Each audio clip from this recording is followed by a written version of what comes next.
Hello and welcome to Elective Classes. My name is Sanjay Sinha and today I'm going to discuss a very beautiful poem, Dust of Snow, which is written by Robert Frost. In this video, I'm going to give you a brief introduction about the poet. Then I will give the explanation line by line. Then I will give the theme and the central idea of this poem. And at the last, we will see some poetic devices which have been used in this poem. So let's get started. Here is the brief description of the poet Robert Frost. He was an American poet and he was born in California in 1874. His notable works include Fire and Ice, which we are going to cover in upcoming videos. The Road Not Taken. You must have read this poem in class 9 and I hope you remember that. His other works include Trees at My Window, Mending Wall. You know, he is the only poet to receive 4 Pulitzer Prizes for poetry. But unfortunately, he died in 1963. So this was all about the poet Robert Frost. Now coming to the explanation. See, this is a very short poem, right? You can see here that this poem has only 2 stanzas. And this poem is all about an incident that happened to Robert Frost. You know, one day Robert Frost was walking by a hemlock tree, and on that hemlock tree there was a crow on a branch. Okay, and Robert Frost was in very bad mood, in very gloomy mood, right? In very sad mood.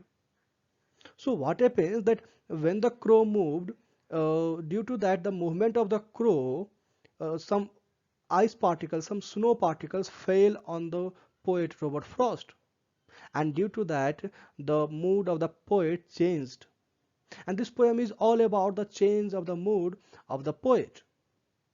Okay, so now coming to the first stanza. The way a crow shook down on me the dust of snow from the hemlock tree. Here you have to underline 2 words, the crow and hemlock. See, crow is a symbol of negativity, we all know, right? Crow is a symbol of negativity. In the similar way, hemlock tree is very poisonous, so people generally avoid hemlock tree. If anyone consume hemlock tree, he can even die also. So hemlock tree is also a symbol of negativity. So you can see that both the things, the crow and the hemlock tree, both are negative, symbol of negativity, but both have changed the heart and the mood of the poet. You can see in the second stanza that has given my heart a change of mood. It means the crow and the hemlock tree, they helped to change the mood of the poet. Earlier poet was quite, you can say, sad, gloomy, but now he is quite happy, and due to that the poet's other half of the day was saved. Now he can do something better. Now the poet will not spend his remaining day in regret or loss, in bad thought. You can see here that the poet has beautifully described the significance of small things in life. He also made us understand that how the small particles of snow were enough to make him move from his past. Are you getting that? The poet also tries to convey the message that everything in this world can have a positive effect on our lives. You can see here that the hemlock tree and the crow both are the symbol of negativity, and due to this the positive thing happened, that the poet was able to move out from his past. Now due to this he was able to be happy. So this was all about the explanation of this poem. I hope you understood this poem. Now coming to the themes and the central idea of this poem.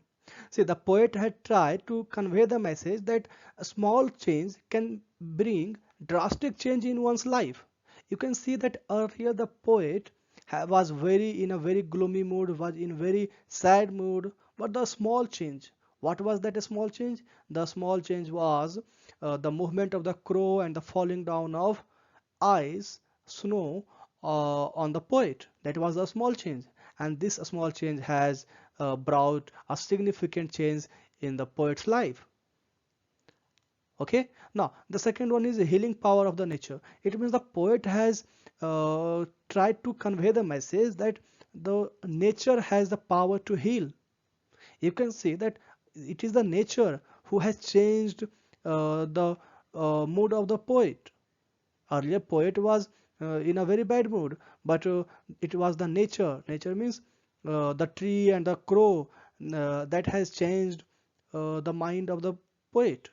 So poet says that nature has the power to heal.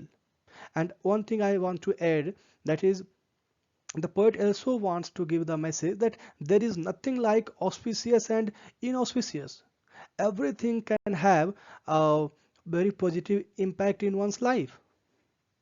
Okay, now moving to the poetic devices. Here I have given the first stanza. Here you can see here the first stanza, and here are the poetic devices that have been used in this poem.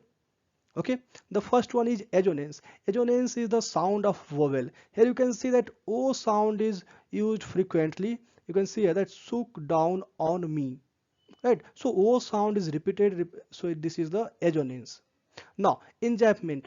As you know that enjambment is the continuation of the sentence. You can see here that there is no punctuation in the first line, second line, third line, and fourth line. In the first stanza, there is no punctuation. So we can say that there is a poetic device, that is enjambment. Now, coming to the metaphor. Here you can see that the snowflakes is compared with the dust of snow in the third line here. The dust of snow is compared with the snowflakes. So this is the metaphor, this is the indirect comparison, right? Now imagery, see, the poet has tried to give a visual description. You can see here that the crow shook down on me the dust of snow from a hemlock tree. So this is the visual description that the poets try to give. Okay, now symbolism. You can see here that here crow and hemlock tree both are used as a symbol, right? Crow is also a symbol of negativity, inauspiciousness. In a similar way, the hemlock tree is also poisonous, and it is also a symbol of death. Okay, so you can see here that symbolism has been used. Now moving on, here you can see this is the second stanza. In the second stanza, alliteration is used. You can see here that saved some part, saved some. Here the both the letters are similar, and both the words are closely placed. So this is the alliteration. And enjambment, you can see that only the last sentence has punctuation. So from the first, second, third, these lines do not have punctuation. So this is there is also enjambment. Okay. So this is the end of the video. Thank you for watching. I hope you understood the poem. Please subscribe my channel if you understood this poem, and keep learning.